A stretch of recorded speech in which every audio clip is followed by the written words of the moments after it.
मंगलम भगवान वीरो मंगलम गौतमो गणी मंगलम कुंद कुंदार्यो जैन धर्मोस्तु मंगलम सर्वमंगलमांगल्यम सर्वकल्याणकारकं प्रधानं सर्वधर्माणां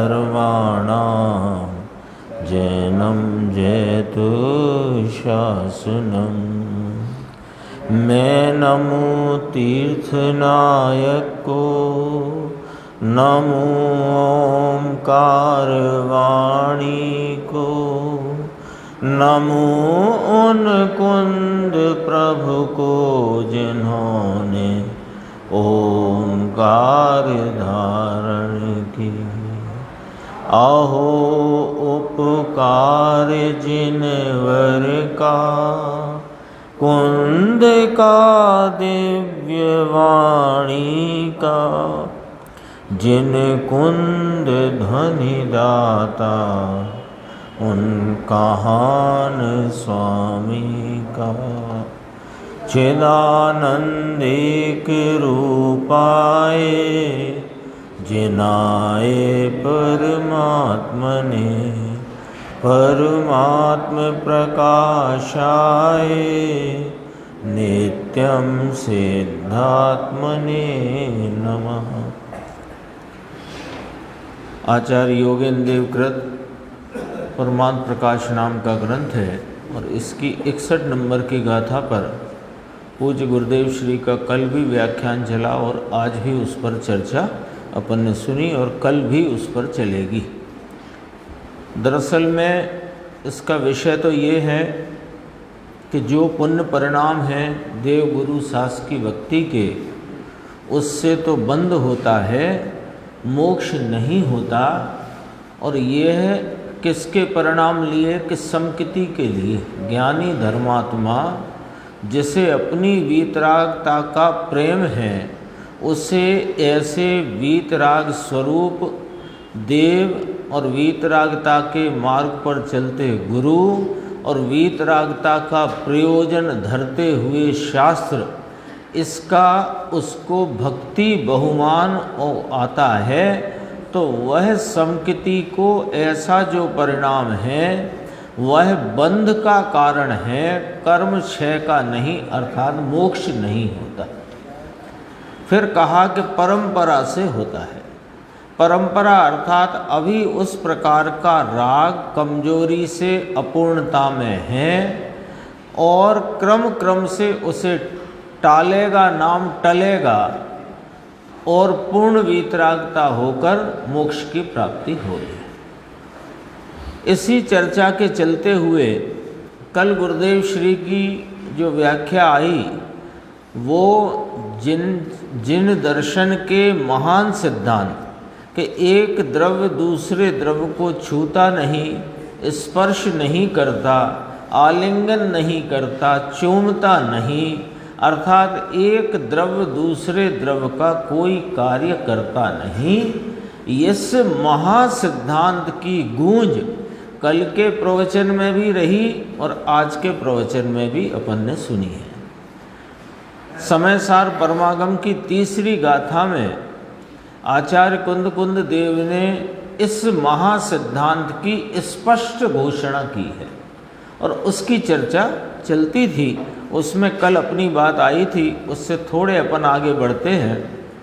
कल गुरुदेव श्री ने कहा था कि क्रमबद्ध की बात जैसी सूक्ष्म है वैसे ही एक द्रव्य दूसरे द्रव्य को स्पर्शता नहीं, यह बात बहुत सूक्ष्म है। तो इसके बाद चर्चा ली थी परमाणु की, है ना। ये सब अपनी सुनी हुई है, फिर भी संक्षेप में अपन उसे ख्याल में लेते हैं कि परमाणु है ना, पुद्गल परमाणु, तो उनमें मिलने विछड़ने भेद संगात का स्वरूप उनका स्वभाव है, वे मिलते विछड़ते हैं। तो कोई एक परमाणु अन्य परमाणु से जाकर मिले और स्कंद अवस्था को प्राप्त हो, तो उसके लिए उसमें एक व्यवस्था है, उसके स्पर्श गुण में परिणमित स्निग्धता रुक्षता की। तो जो परमाणु दूसरे स्कंद से जाकर मिलता है, तो स्कंद में रहे परमाणुओं की रुक्षता 2 गुण अधिक हो तो वह जाकर मिलता है। तो 1-2 गुण स्निग्धता वाला परमाणु 4 गुण स्निग्धता वाले परमाणुओं के स्कंद में जा मिला और स्वयं वह 4 गुण स्निग्धता का परिणमित हो गया। तो कहते हैं कि वो जो 4 गुण वाले परमाणुओं ने इसको 4 गुण रूप नहीं परिणमाया, और वह स्कंद में एक कितना स्कंद के सुई की नोक होती है ना, अपने जितना बारीक ख्याल में ले सके, तो सुई की नोक जितनी कोई वस्तु अपन देखें और उसमें अनंत परमाणुओं का दल है वो, और उस अनंत परमाणुओं के दल नाम स्कंद में एक परमाणु दूसरे परमाणु को स्पर्श नहीं करता। ये वाली बात आई। तो फिर मुमुक्षु ने पूछा कि साहब तथापि नज़दीक तो आया है ना, नज़दीक तो आया ना, ये जीव को ही ले लो। ये जीव जिस आकाश क्षेत्र में अपने विस्तार में है, उसी आकाश क्षेत्र में ये देह के परमाणु और कर्म परमाणु वे सब भी रहे हुए हैं, तो नज़दीक तो आया ना। तो कहा कि नज़दीक की व्याख्या क्या? नज़दीक तो सब ही पदार्थ बहुत नज़दीक पड़े हैं। एक आकाश के प्रदेशों में 6 द्रव्यों के प्रदेश एक साथ हैं। कोई आकाश का एक प्रदेश यहाँ ख्याल में लो, ज्ञान में एक प्रदेश कोई ये है ना, लोकाकाश।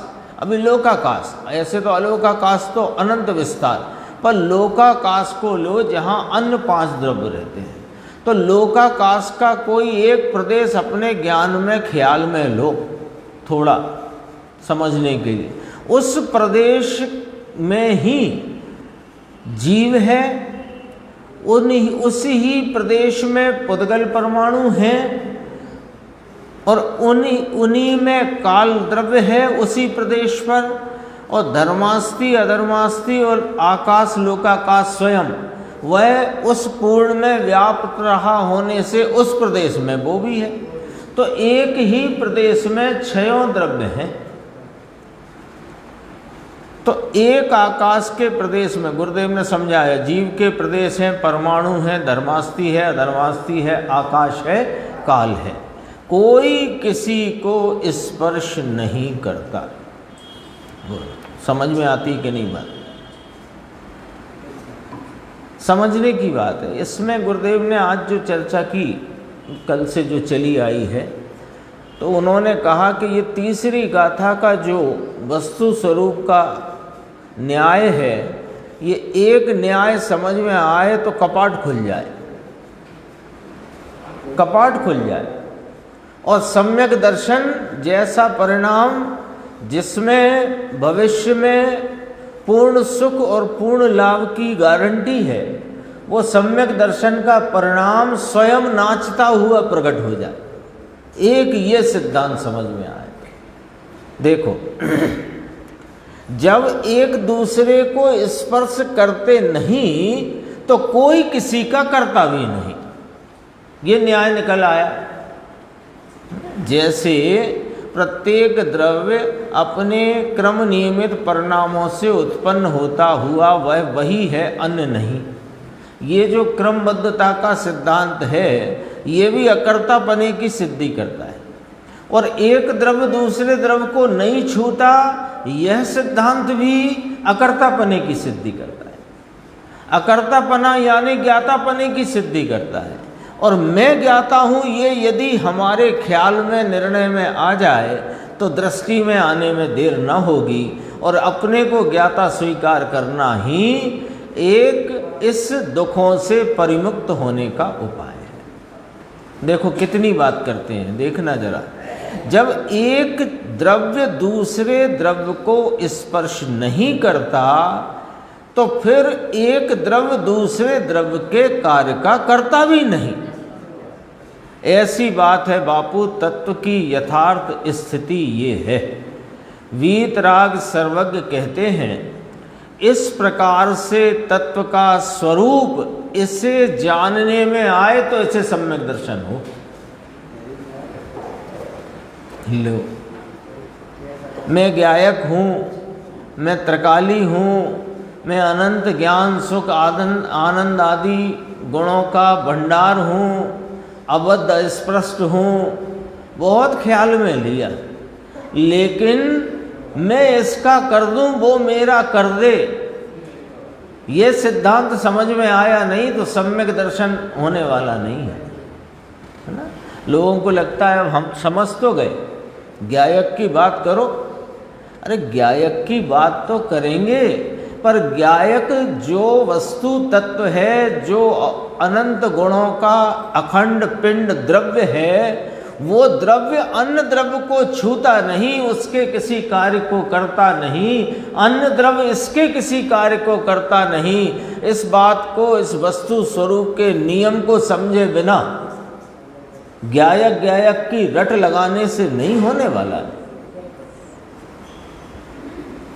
वस्तु स्वरूप समझना पड़ेगा। देखो, पर से मुझे होता है और मुझसे पर में होता है, ये बात इसे उड़ जाती है, ये भ्रांति इसकी उड़ जाती है। एक इस महासिद्धांत को भाव भाषण पूर्वक पहले विकल्प में तो नक्की करो, और विकल्प में जो काम नक्की होगा, जो बात, जो सिद्धांत नक्की होगा, तो फिर उसके प्रति तेरा उपयोग भी उससे भिन्न गायक भगवान की दृष्टि करके वह वास्तव में जैसा वस्तु स्वरूप है वैसा परिणति में भी स्वीकार हो जाता है। देखो आगे चलते हैं। कल अपन ने थोड़ी सी इसकी बात उठाई थी, सिर्फ आपकी जिज्ञासा के लिए, बात तो अब करते हैं। देखो, खाट होती है, खाट चारपाई, तो उसमें 4 पाए होते हैं।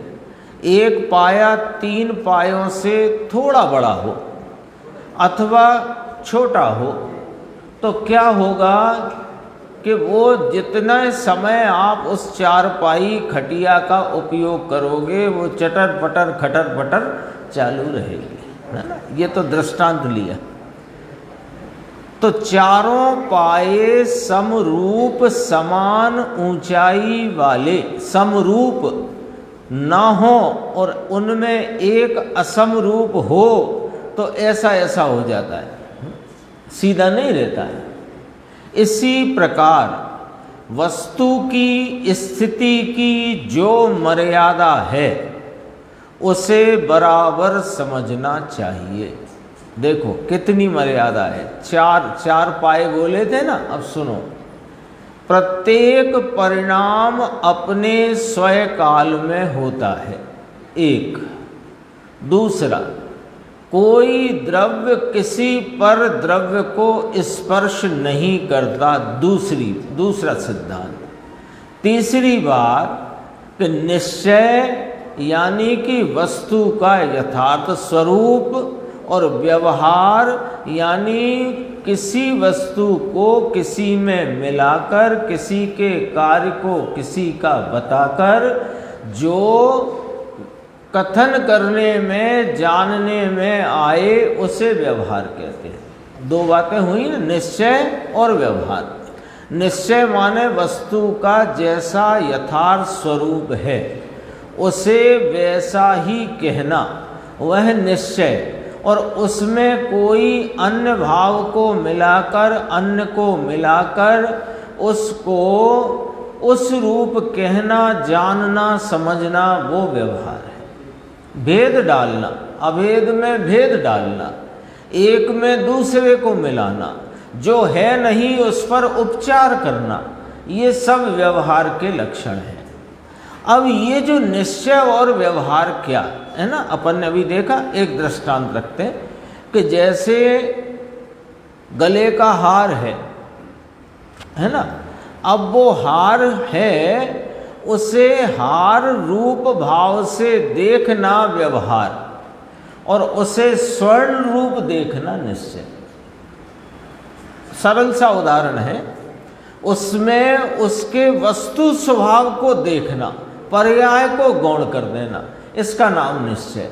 और पर्याय को उसमें मिलाकर देखना, ये व्यवहार, ये एकदम नज़दीक का निश्चय व्यवहार बताया है ना। और तो फिर वो डिब्बी और हीरे की डिब्बी, घी का डिब्बा, वो वाले तो बहुत स्थूल व्यवहार, एकदम नज़दीक का बताते हैं, है ना। जो शुद्ध नय अशुद्ध नय के नाम से 47 नए प्रवचन सार के परिशिष्ट में आई बात है ना।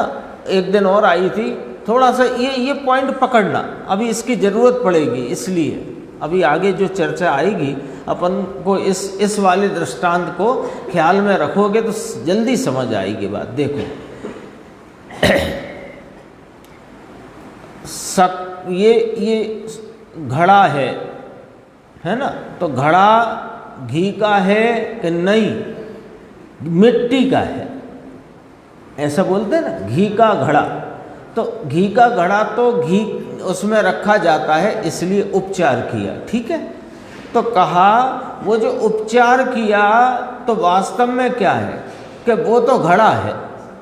तो कहा अभी रुको, ये तो स्थूल व्यवहार की बात थी, जरा और बारीकी से देखते हैं। ये घड़ा है कि मिट्टी है? मिट्टी है, ठीक है। अब ये घड़े रूप मिट्टी है, ये भी व्यवहार है। वहां से चली बात, घी का घड़ा कि मिट्टी का घड़ा। तो कहा घी उसमें रखा जाता है, तो घड़े पर घी का उपचार किया, तो घी का घड़ा कहना व्यवहार है और घड़ा कहना निश्चय है। अभी रुको, घड़ा कहना तो ये घड़ा है कि मिट्टी है? तो कहा घड़े को घड़ा कहना उसकी पर्याय को देखकर कहना है, और उसका वास्तविक तत्व या द्रव्य देखो तो वो तो मिट्टी है। तो घड़ा कहना व्यवहार, और घड़ा मिट्टी का है ये निश्चय। अभी और देखो, वो मिट्टी को घड़े की तरफ से देखना ये व्यवहार, और मिट्टी को मिट्टी रूप देखना ये निश्चय। ख्याल में आई बात?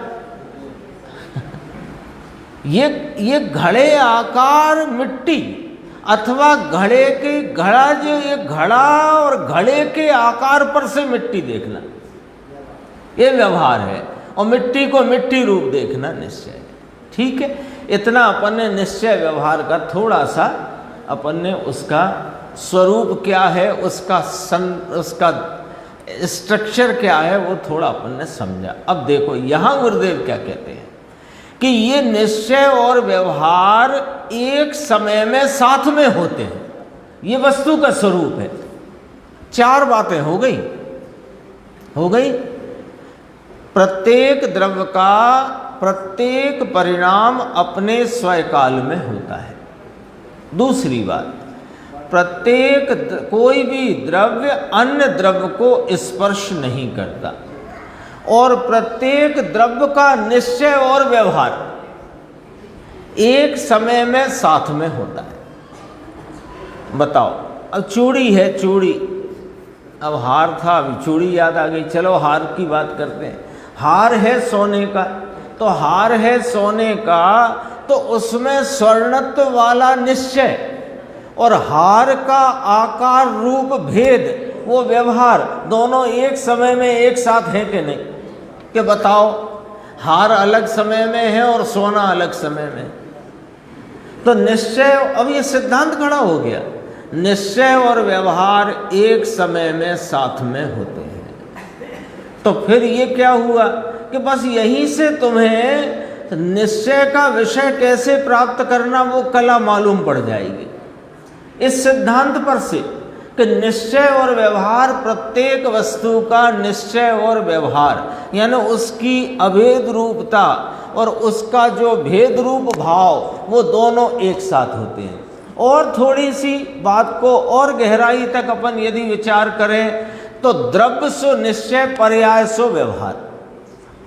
तो द्रव्य पर्याय एक समय में एक साथ होते हैं कि नहीं होते? तो फिर करें क्या? अब करना क्या? ये दो खड़े ही काय को कर दिए, द्रव्य और निश्चय और व्यवहार, द्रव्य और पर्याय, कि यही तो अपने को अपने प्रयोजन की सिद्धि करना है कि वो जो पर्याय जो कि द्रव्य के साथ उस ही समय में अपनी पर्याय रूपता से है, उस पर्याय को गौण करके द्रव्य भाव को, शुद्ध भाव को, निश्चय भाव को दृष्टि में लेना है। यदि वे एक समय में साथ नहीं, तो तुम जब इसे गौण करने जाओगे तो उस वो दूसरा दिखेगा ही नहीं। एक साथ होने चाहिए ना।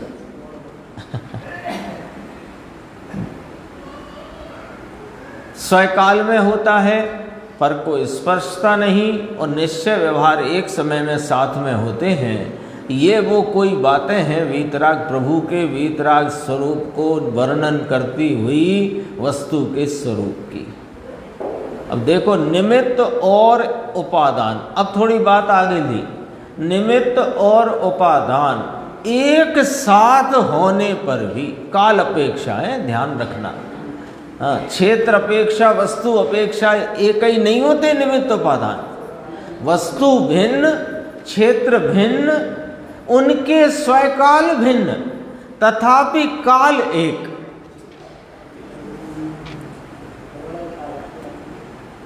कैसे समझ में आए? देखो, कर्म का उदय और जीव का राग परिणाम, इसमें दोनों काम हो जाएंगे। दृष्टांत भी हो जाएगा और सिद्धांत भी पक्का हो जाएगा। कर्म का उदय और जीव का राग परिणाम, दो हैं वस्तु। जीव उसका राग परिणाम, कर्म उसका उदय भाव, दो द्रव्य है ना, भिन्न भिन्न। तो एक इसमें निमित्त है और एक उपादान है। राग परिणाम उपादान और कर्म का उदय वो निमित्त। तो अब कर्म जो है उसका द्रव्य, क्षेत्र, काल, भाव जुदा, और जीव इसका द्रव्य, क्षेत्र, काल, भाव जुदा। तथापि दोनों का अपना अपना स्वकाल एक काल में है। ये कौन सा काल है? कि ये काल सापेक्ष वस्तु के प्रवाह का, वो वस्तु के प्रवाह में सापेक्षता धरने वाला काल। वस्तु है ना परिणमनशील, तो जीव भी परिणम रहा है, कर्म भी परिणम रहा है। दोनों के परिणमन में दोनों अपने अपने स्वकाल में परिणमित हैं, तथापि वे दोनों परिणमित हैं तो एक काल की सापेक्षता, एक काल में दोनों परिणमित है ना, तो उस काल के तरफ से दोनों का काल एक, ऐसे समझना है। निमित्त और उपादान एक साथ होने पर भी वस्तु रूप नहीं, क्षेत्र रूप नहीं, क्षेत्र रूप हो तो हो, ऐसा नहीं कि नहीं हो, क्षेत्र रूप हो, क्षेत्र माने आकाश के एक क्षेत्र अवगाही रूप, और काल भी एक। कदाचित क्षेत्र अलग हो पर काल एक होता है, निमित्त उपादान का नियम है। निमित्त और उपादान एक साथ होने पर भी निमित्त उपादान को स्पर्श नहीं करता और निमित्त को उपादान स्पर्श नहीं करता। लो, इसे कहने की क्या जरूरत आ पड़ी? कि इसे कहने की इसलिए जरूरत आ पड़ी कि हमारी जो सोच समझ और मान्यता है उसमें हमको ये बार बार क्या सदैव ऐसा ही प्रतीत होता है कि उपादान में कार्य निमित्त से हुआ है।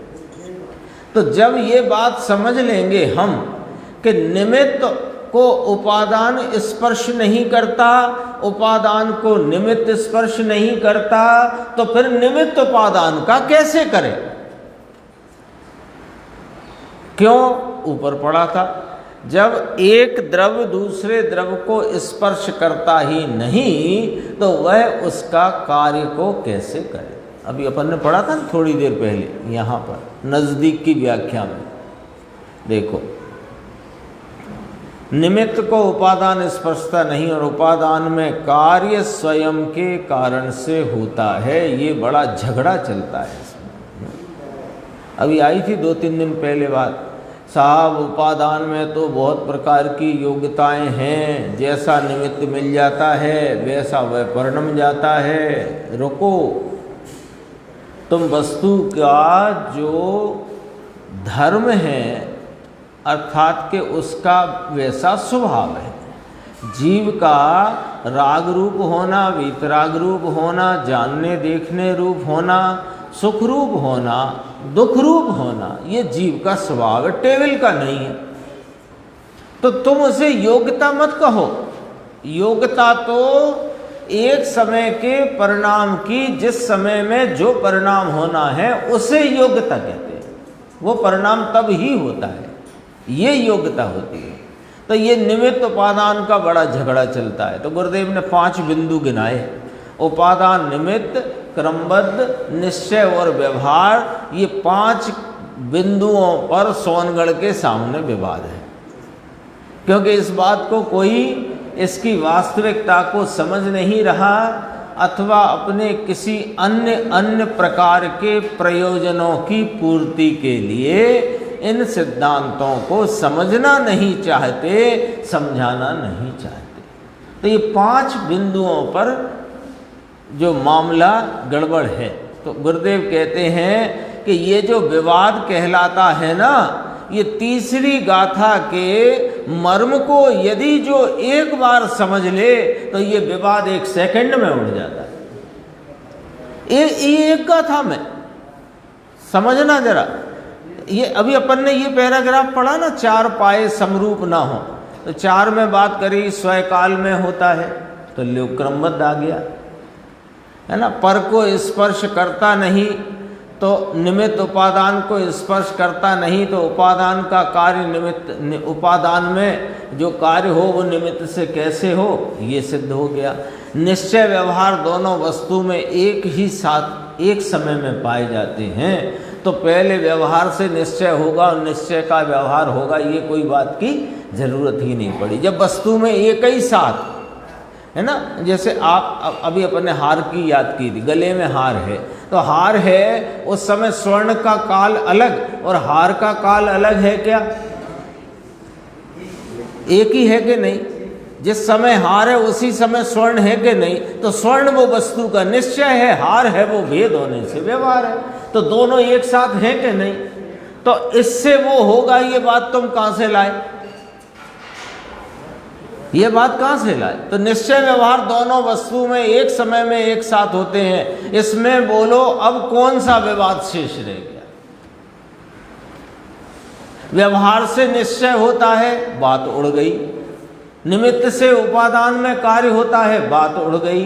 कार्य आगे पीछे किसी के करने कराने से होता है, ये बात उड़ गई, क्योंकि कार्य तो अपने स्वयकाल में स्वयं से होता है। जब एक दूसरे को स्पर्श करते नहीं तो दूसरा दूसरे का कार्य कर सकता नहीं। एक गाथा में सारे विवादों का हल है, बोलो, एक गाथा। ये तो गुरुदेव ने कल से गूंज रही है ये बात, ये तो कल वाली थी। अब अपन आज कल की एक चर्चा और है। देखो, तो जब ये बात आई कि उपादान, निमित्त, क्रमबद्ध, निश्चय और व्यवहार, ये 5 प्रकार के जो लोगों की न समझी से उत्पन्न झगड़े हैं, वे एक इस गाथा की समझ से दूर हो सकते हैं। तो उसमें प्रश्न ये उत्पन्न हो सकता है हम सबके मन में कि कैसे हैं वे सर्व पदार्थ। उसका गुरुदेव का खुलासा देखो, 343 पेज। कैसे हैं वे सर्व पदार्थ, समय सार तीसरी गाथा। कैसे हैं वे सर्व पदार्थ के अनंत आत्माएं, अनंत परमाणु एक निगोद के शरीर में अनंत जीव। समझना जरा, है ना, ये आँखों से दिखने वाली चीज नहीं है, लेकिन ये अपने पास ज्ञान है ना, अभी क्षयोपसम ज्ञान, अभी जो अपने पास ज्ञान की जितनी विकास रूप अवस्था खिली है ना, उसमें ये बात आप समझ सकते हो, है ना। समझना जरा, जैसे अभी अपन ने सुई ली थी ना, सुई, तो सुई को कदाचित मान लो अपन ने शकरकंद में, आलू में डाला, और सुई को निकाल लिया। तो वहाँ पर जो जितना शकरकंद का भाग उस सुई की नोक के साथ आया, उतने शकरकंद के उस कण में, कण ही हुआ ना, अपने लिए तो कण कहेंगे, उस कण में असंख्य निगोदिया शरीर है, असंख्य। उस ऐसे तो अनंत है, पर मैं अभी असंख्य ही बोल रहा हूँ, है ना।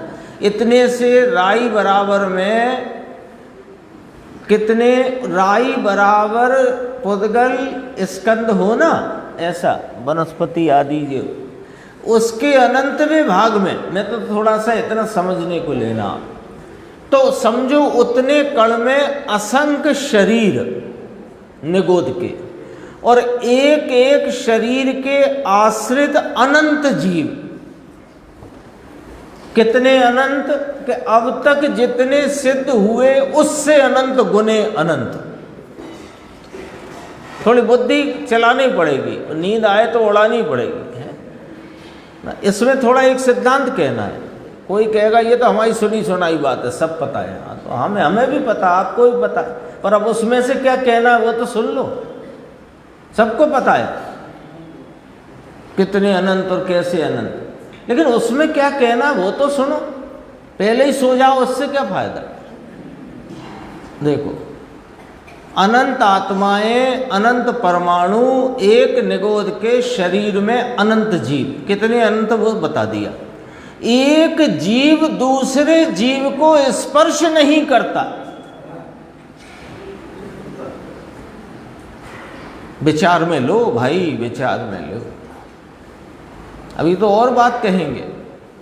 एक जीव, कितनी सकड़ाई बताई, कितनी सकड़ाई।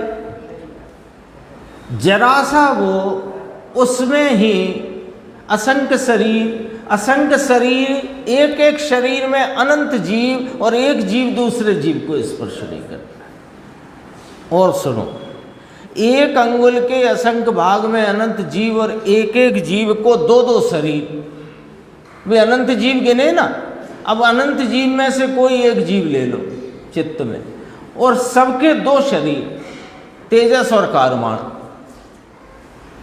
और तेजस कारमाण शरीर, तो तेजस शरीर में अनंत पुद्गल परमाणु, और कारमाण शरीर में अनंत पुद्गल परमाणु। वे ऐसे तेजस और कारमाण के एक एक स्कंद अनंत परमाणुओं का, वह एक एक परमाणु दूसरे परमाणु को स्पर्श नहीं करता।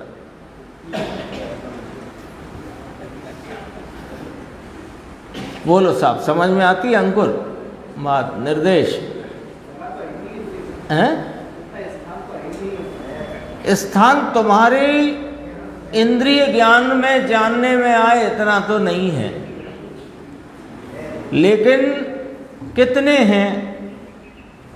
लोकाकाश में असंख्य प्रदेश हैं, अनंत नहीं, असंख्य हैं। और एक प्रदेश निरंश है, प्रदेश निरंश, उसका दूसरा भाग नहीं हो सकता। हाँ, अभी तो बुद्धि गोल हो जाएगी, लेकिन सर्वज्ञ की बात है, स्वीकार कर लोगे तो दुनिया से हम गोल हो जाएंगे, संसार छूट जाएगा। हाँ, अतीन्द्रिय ज्ञान का विषय है, लेकिन हमारे पास इतना क्षयोपशम है कि हम उस बात को ख्याल में ले सकते हैं, है ना। आपने कभी एक साथ 1 करोड़ अरब रुपए देखे? 1 करोड़ अरब रुपए देखे आपने कभी एक साथ? नहीं देखे, पर ख्याल में ले सकते हो। कैसे ख्याल में ले लेते हो? फलाने 27 लाख करोड़ रुपए की संपत्ति, आता नहीं अखबार में, तो कैसे फटाक से ख्याल में ले लेते। अब हमारे नहीं बैठता साहब, हमें नहीं समझना साहब। मत समझो। तो ये समझा ही क्यों रहे हो कोई ऐसा भी हो सकता है इस सभा में, अरे अपनी सभा में कोई बीच में ज़्यादा बोलता नहीं, लेकिन कोई ऐसा हो भी सकता है कि वो ये बोले कि ये अप्रयोजनभूत बातें हमें क्यों बता रहे हो। तो ये अप्रयोजनभूत नहीं है। वस्तु व्यवस्था को समझो तो सही। वस्तु व्यवस्था समझोगे तो जो तुम्हारा महात्म पर वस्तुओं की तरफ दौड़ रहा है वो रुक करके इधर आएगा। उसके प्रयोजन है। बिना प्रयोजन वे बेचारे उंगलियों में और कांटों से छेद कर करके लिखे आचार्यों ने, वे प्रयोजन लिखा है, सब प्रयोजन की बात है, पर उससे प्रयोजन कैसे सिद्ध करना है ये अपने को सिद्ध करना है। आगे बढ़ते हैं, समय जल्दी खिसकता है और विषय बहुत सारा है। देखो 344, ये भेद ज्ञान है। भेद ज्ञान लो, ये भेद ज्ञान की बात चल रही है। एक द्रव्य दूसरे द्रव्य को स्पर्श नहीं करता, इसलिए एक द्रव्य दूसरे द्रव्य के परिणाम पर्याय कार्य अवस्था को नहीं कर सकता। सबकी अवस्थाएं स्वकाल में होती हैं, निमित्त से उपादान में कुछ नहीं होता। ये भेद ज्ञान की बातें हैं। बोलो, एक शब्द में कितना डाल दिया। कैसे हैं वे सर्व पदार्थ, है ना, वहीं से चर्चा चलती थी। अपने द्रव्य में, अपनी वस्तु में, अपने क्षेत्र में अपने द्रव्य गुण पर्याय को स्पर्शते हैं। अनंत धर्मों के चक्र, चक्र अर्थात अनंत धर्मों का समूह पिंड उसे स्पर्शते हैं। बारीकी तो अपन देख चुके। मतलब अब बोलने के लिए, अंगुल के असंख्यातवें भाग में असंख्य निगोदिया शरीर, एक शरीर के आश्रित अनंत जीव, एक जीव दूसरे जीव को स्पर्श करता नहीं, और एक एक जीव के दो दो शरीर, तेजस कारमाण स्कंद, और प्रत्येक स्कंद अनंत परमाणुओं का, और एक परमाणु दूसरे परमाणु को स्पर्श करता नहीं। तो कैसे रहे हैं वे कि अपने द्रव्य गुण पर्याय को स्पर्श करते हैं। अनंत धर्मों के चक्र, चक्र अर्थात अनंत धर्मों का समूह पिंड उसे स्पर्शते हैं। बापू, इसमें बहुत धीरज चाहिए, धीरज चाहिए। उतावली है, गुरुदेव का कहावत है वो गुजरात की, उतावली में आंबा पाके एम नहीं। उतावली में आम नहीं पकते, पक जाए ऐसा नहीं है, है ना। उतावली में आंबा पाके एम नहीं, उतावली से नहीं होगा। बहुत धीरज चाहिए। धीरज का अर्थ ये नहीं है कि प्रमादी हो जाना है। हाँ, उतावली करना नहीं और प्रमादी होना नहीं। ये कौन कहता था? अपने यहाँ सुशीला बेंसरी आई थी ना, बहुत वर्ष हो गए, 25-28 वर्ष 27 वर्ष हो गए। हाँ, यहीं रहती थी, अपने को रोज नियम सार की स्वाध्याय कराती, है ना। वो कहती थी, उतावड़ करवो नहीं ने प्रमादी थईस नहीं, प्रमादी होना नहीं। लेकिन धीरज चाहिए। पर से भिन्न करके पर को स्पर्शता नहीं। प्रत्येक परमाणु, प्रत्येक जीव अन्य जीव को, अन्य परमाणु को स्पर्श नहीं करता। इस बात को, उनकी भिन्नता को यह समझे बिना, यानी यह भिन्न दृष्टि हुए बिना ये बात बैठती नहीं है। जगत में जाति से 6, संख्या से अनंत है। पंचाध्यायी में बहुत सुंदर न्याय लिया। कहते हैं कि यदि 2 कहे तो 2 को 2 नहीं मानोगे, अथवा 2 को 1 मानोगे किसी प्रयोजन से, किसी कारण से, किसी भी रूप में, तो फिर 2 नहीं रहे तो वे 1 हो गए। 2 है ना, तो 2 कब रहेंगे कि आप 2 को 2 मानोगे तो 2 रहेंगे। अब आपने किसी कोई कारणवश उन दो को एक मान लिया, तो दो को एक मान लिया तो वे दो एक हो गए ना तुम्हारे ज्ञान में, वे तो नहीं हुए, तुम्हारे ज्ञान में वे दो एक हो गए। तो यदि दो एक हो गए तो अनंत भी एक हो जाएगा, दो भी एक तो तीन भी एक तो चार भी एक तो अनंत भी एक। तो जो सर्वज्ञ देव ने कहा कि जगत में द्रव्य 6 हैं और संख्या से अनंत हैं, तो फिर अनंत कैसे सिद्ध होंगे, अनंत की सिद्धि कैसे होगी? तो या तो तुम झूठे या तो फिर सर्वज्ञ झूठे। और सर्वज्ञ झूठे हैं नहीं, क्योंकि वे तो वीतरागी हैं और सर्वज्ञानी हैं। तो ये भिन्न दृष्टि हुए बिना ये बात बैठती नहीं। भिन्नता का भान पहले भाव भाषण में विकल्पात्मक रूप से तो हो, फिर यह दृष्टि में बात बैठेगी। तथापि क्यों लिया, यहाँ तथापि शब्द आया है। अनंत धर्मों के चक्र को चूमते हैं तथापि, क्योंकि अपने धर्म को चूमता है, छूता है, स्पर्शता है, तथापि वे परस्पर एक दूसरे को स्पर्श नहीं करते और अत्यंत निकट एक क्षेत्र अवगाह रूप से, एक क्षेत्र अवगाह का प्रश्न किया ना, इकट्ठा है, एक क्षेत्र अवगाह में इकट्ठे हैं 6 द्रव्य। अभी आ चुकी बात नज़दीक वाले बिंदु से अपन ने चर्चा में ली। तथापि जो सदा काल अपने स्वरूप से च्युत नहीं होते, अपनी पर्याय और गुण में हैं, एक क्षेत्रावगाही सर्व पदार्थ साथ में होने पर भी वे एक दूसरे को स्पर्श नहीं करते।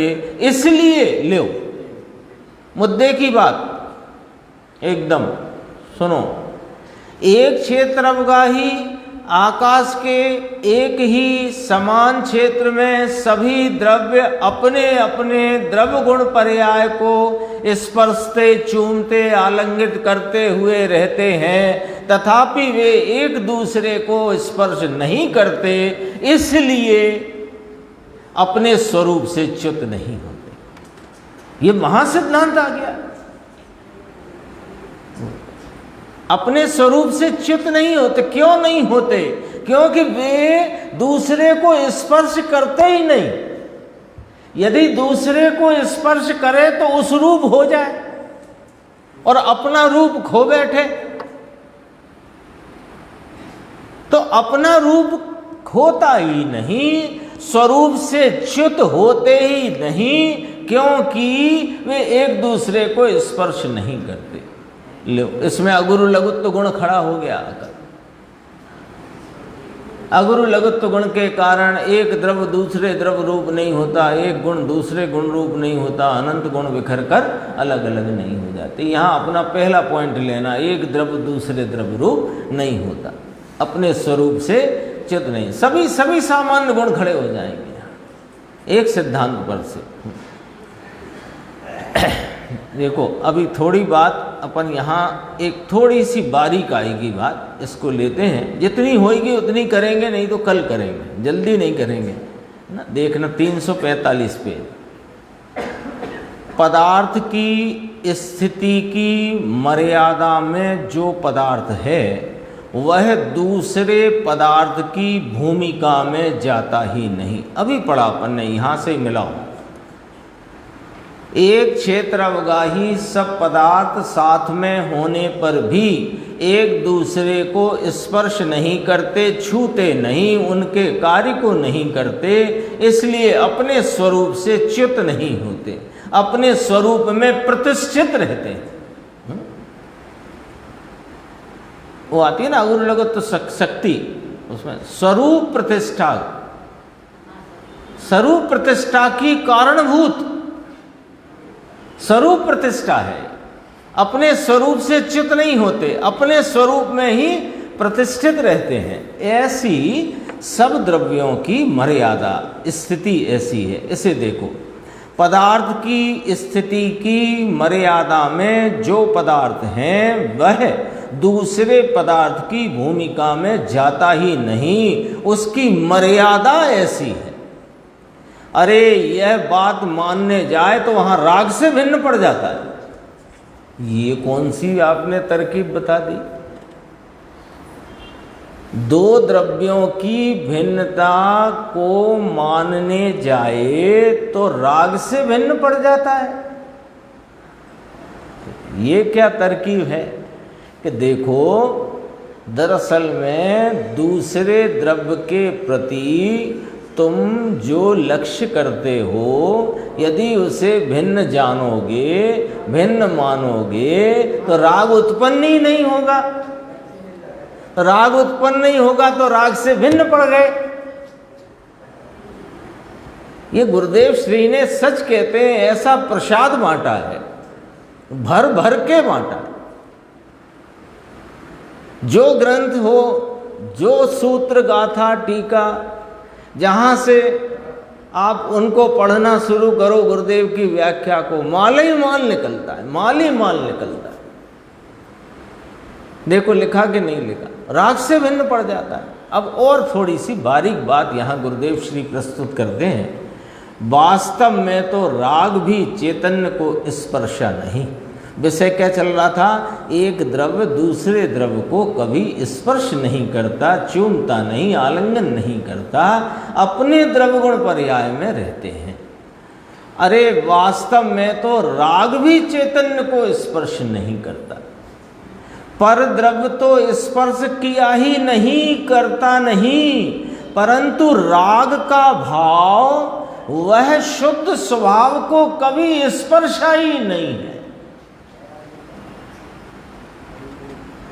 ये भक्ति का राग, ये स्वाध्याय का राग, ये खाने पीने का राग, इस मेरे क्या मुझ चैतन्य स्वभाव को इसने कभी छुआ ही नहीं, छूता ही नहीं है। जैसे अत्यंत सकुड़ाई में रहे एक द्रव्य दूसरे द्रव्य को नहीं छूता, ऐसे ही यह मेरी परिणति में प्रवर्तित जो राग विकारी भाव है वह वास्तव में मेरे इस त्रैकालिक ध्रुव शुद्ध स्वभाव को कभी छूता ही नहीं। तो छूता ही नहीं तो मैं राग को करूं और राग मेरा करे, ये बात खत्म हो गई। लो, जैसे एक द्रव्य दूसरे द्रव्य को स्पर्शता नहीं, उपादान निमित्त को नहीं स्पर्शता, निमित्त उपादान को नहीं स्पर्शता, तो सिद्ध हो गया कि निमित्त उपादान में कुछ कर सकता नहीं।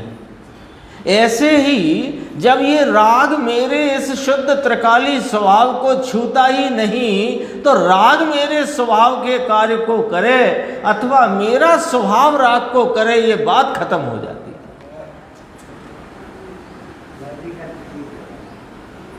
लॉजिक से है सारी बात, समझना पड़ेगी और इस चैतन्य भगवान की महिमा में रहकर समझना पड़ेगा, स्वाध्याय की महिमा से नहीं। यदि सच कहते हैं आचार्यों की महिमा आती है तो इस शुद्ध स्वभाव की महिमा बताई है इसलिए आती है। हीरा आपके पास है, आपकी मुट्ठी में है, आपको कीमत नहीं पता। जिस जौहरी ने इसकी कीमत बताई, आपने कहा मेरे पास ये देखना साहब एक चीज़ पड़ी है, बाप दादाओं के ज़माने की निकली, तिजोरी साफ सफाई में देखना जाए, और ये तो 20 करोड़ रुपए से भी ऊपर है। अब हीरे की महिमा के कारण जौहरी की महिमा करोगे कि जौहरी की महिमा है? तो ये शुद्धात्मा त्रिकाली गायक भगवान परिपूर्ण आनंद शांति का भंडार जिसने बताया, उसकी महिमा इसलिए आती है कि मेरे पास ये चीज़ है, मुझे मेरी महिमा है, इसलिए उनकी महिमा है। देखो, ये राग का भाव शुद्ध स्वभाव को स्पर्श किया ही नहीं, संयोगी भाव है वह तो। ऐसी मार्ग की वस्तु सुनने को थोड़ा मिले किसी को, बहुत कम लोगों को ये बात सुनने मिलती है, बहुत कम लोग। इन्हें सच कहें तो इसको सुनने जो जिनको मिलती है उनकी लिस्ट बनाओ तो एक कॉपी भी पूरी नहीं भरेगी, मैं सच कहता हूँ। बाकी क्या सुनने मिल रहा है? ये दया पालो, अरे परंतु पर को स्पर्शता ही नहीं तो पर की दया किस प्रकार पालेगा तू? पर की दया पालो परंतु पर को स्पर्शता नहीं तो दया किस प्रकार पाले? भाव होए, भाव होता है दया का, वो राग है। पर के सन्मुखता के झुकाव वाला भाव तो राग है, और अब उसे कहा राग है वो हिंसा है। देखो भैया, यहाँ तो दूध का दूध पानी का पानी होता है, लाग लपेट का धंधा है नहीं यहाँ पर, है ना। सभा राजी करने के लिए कि सभा ही नहीं है अपनी, अपन क्या करें? राजी करने की थोड़ी है, ये तो अपने स्वभाव में राजी होने के लिए की सभा है। राग है वो क्या है अंकुर भाई? हिंसा है। दया के भाव का राग हिंसा है। बोलो, कभी सुनी बात? गजब काम किया इन लोगों ने। देखो नीचे लिया है, राग वह हिंसा है और अराग वह अहिंसा है। हिंसा अहिंसा अपनी पर्याय में होती है, पर की हिंसा कौन करेगा? कर ही नहीं सकता। इस संबंध में तो बहुत लाइन से गाथाएं आई समय सार में। प्रत्येक द्रव्य का विस्तार अपने गुण पर्याय में है, विस्तार पाए तो पर्याय में विस्तार पाए। कोई पर में विस्तार पाए और पर में जाए, ऐसा है नहीं।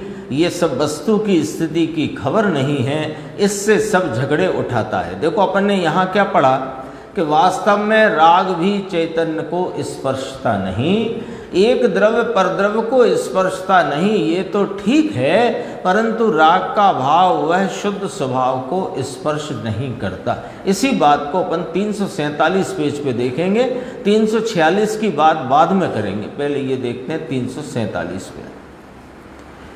द्रव्य जो है स्वयं भगवान, वह पर्याय को भी स्पर्शता नहीं। बात बढ़ती जा रही है आगे, बात बारीक होती जा रही है। एक द्रव्य दूसरे द्रव्य को स्पर्शता नहीं, ये बात कही। अब आगे एक स्टेप आगे कहा कि जो पर्याय में मेरी, पहले तो ये कहा अपने द्रव्य गुण पर्याय को चूमता है, फिर कहा कि अपनी पर्याय में जो रागादि विकारी भाव हैं वो मेरे शुद्ध स्वभाव को कभी स्पर्श करते नहीं, और मेरा शुद्ध स्वभाव कभी राग को स्पर्श करता नहीं। अब बात और आगे उसी क्रम में, द्रव्य जो है स्वयं भगवान, वह पर्याय को भी स्पर्शता नहीं, विकार को नहीं स्पर्शता। तो निर्मल निर्विकारी पर्याय, सम्यक दर्शन ज्ञान अतीन्द्रिय आनंद की पर्याय, उसको तो स्पर्शता है कि ना? ऐसा कैसे कहते हो साहब? अभी तो आप कह के आए प्रत्येक द्रव्य अपने गुण पर्याय के चक्र को चूमता है, स्पर्शता है। वो तो हमने पर द्रव्य से भिन्न बताने बात कही थी, है ना? वो तो पर द्रव्य से भिन्न बताने बात कही, लेकिन यहाँ तो अपने द्रव्य में आ जाने की बात है। जैसे मान लो अपने घर के पीछे की तरफ अपन खड़े हैं और किसी ने पूछा आपका घर कहाँ है? कि ये देखो, ये दिख रहा है ना, वो जो खिड़की दिख रही है जिसमें लाल कलर का पर्दा दिख रहा है, वो अपना ही घर है। अच्छा, अब उनका चले घर, तो आ गए घर मित्र को लेके। अब मित्र के साथ आए तो अपने जो कमरा था उनका, उस कमरे में ले गए। तो उस कमरे में ले गए तो मित्र बड़ा हैरान, इसमें लाल पर्दा तो है नहीं जो तुमने वहाँ से दिखाया था कि जो लाल पर्दा दिख रहा है वो अपना ही घर है, और अब यहाँ ले आए, यहाँ तो लाल पर्दा दिख ही नहीं रहा। तो कहा भाई वो जो लाल पर्दा जिस कमरे में दिख रहा था वो कमरा मेरा नहीं है।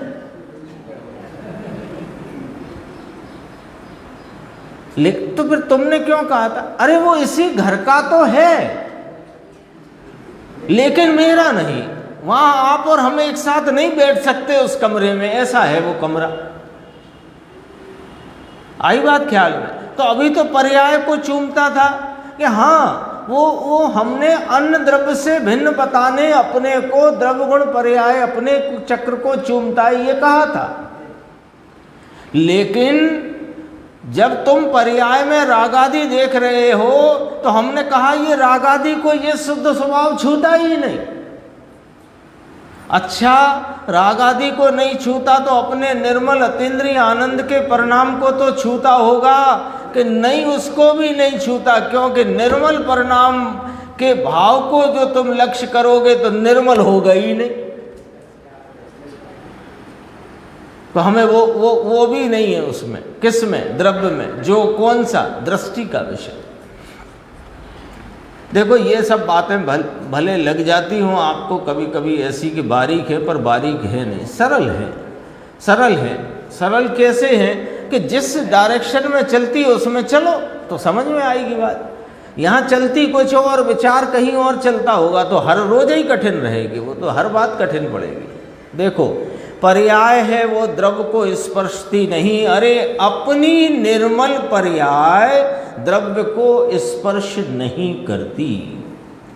विकारी पर्याय तो फिर विभाव और संयोगी है, क्योंकि पर्याय के अस्तित्व में द्रव्य का अस्तित्व नहीं आता। हो ये क्या कह दिया प्रभु आपने? पर्याय का अस्तित्व नाम पर्याय सत, और द्रव्य का अस्तित्व माने द्रव्य सत। तो द्रव्य और पर्याय क्या साहेब, इन दोनों की सत्ता न्यारी न्यारी है कि हाँ, एक ही सत के वे ऐसे दो विस्तार हैं कि उन विस्तार स्वरूपता में सत्ता न्यारी है। कैसे साहेब बताइए? कि एक त्रिकाली सत है और एक समय का सत है। तो त्रिकाली सत यदि एक समय के सत में आ जाए तो उसकी त्रिकाल पने का नाश हो जाए। तो पर्याय के अस्तित्व में द्रव्य का अस्तित्व आता नहीं। द्रव्य के अस्तित्व का पर्याय में ज्ञान आता है, वस्तु नहीं आती। द्रव्य का जैसा सामर्थ्य है वैसा ज्ञान पर्याय करे, वैसा ज्ञान पर्याय करे, परंतु पर्याय में द्रव्य नहीं आता। बहुत कहाँ तक खींचना ये खुद ही बोल रहे हैं, कहाँ तक खींचना। पहले परद्रव्य से भिन्नता कही, फिर रागादि विकार भाव से भिन्नता कही, फिर पर्याय से भिन्नता कही। दरअसल बहुत खींचने और खिंचाने की बात नहीं है। भेद विज्ञान के ये 3 स्टेप हैं। विकल्पात्मक भेद ज्ञान अर्थात निर्णय की भूमिका में भेद ज्ञान का जो भाव भाषण है वो 3 स्टेप में ही होता है। स्वद्रव्य परद्रव्य की भिन्नता का भान, स्वभाव विभाव की भिन्नता का भान और पर्याय द्रव्य की भिन्नता का भान। तब जाकर जब पर्याय का लक्ष्य भी छोड़कर इस चैतन्य ध्रुव स्वभाव द्रव्य की दृष्टि करे तो वहाँ पर राग उत्पन्न होता नहीं और राग से भिन्न अतीन्द्रिय आनंद का आस्वादन संचेतन होता है। यहाँ भेद ज्ञान का जन्म होता है। ये वाली बात है। देखो बहुत कहाँ तक खींचना। वीतराग का तत्व ज्ञान बहुत सूक्ष्म है। बापू लोगों को इस तत्व ज्ञान की महिमा नहीं आती, परंतु थोड़ा बाह्य त्याग करे, दुकान छोड़ दिए, पैसे छोड़ दिए, व्यापार छोड़ा और ये त्यागी हुआ, नंगे पैर चलता है, इसका महात्म्य से अज्ञानी को इसी का आता है। वस्तु की स्थिति क्या है, उसके द्रव्य गुण और पर्याय की स्थिति क्या है, उसका इसे महात्म आता नहीं। अब इतना तो याद आया था तीसरी गाथा का, एक न्याय से कपाट खुल जाए, ऐसा है, बात ऐसी है बापू। अभी थोड़ी चर्चा और है, अपन आगे की स्वाध्याय में उससे लेंगे।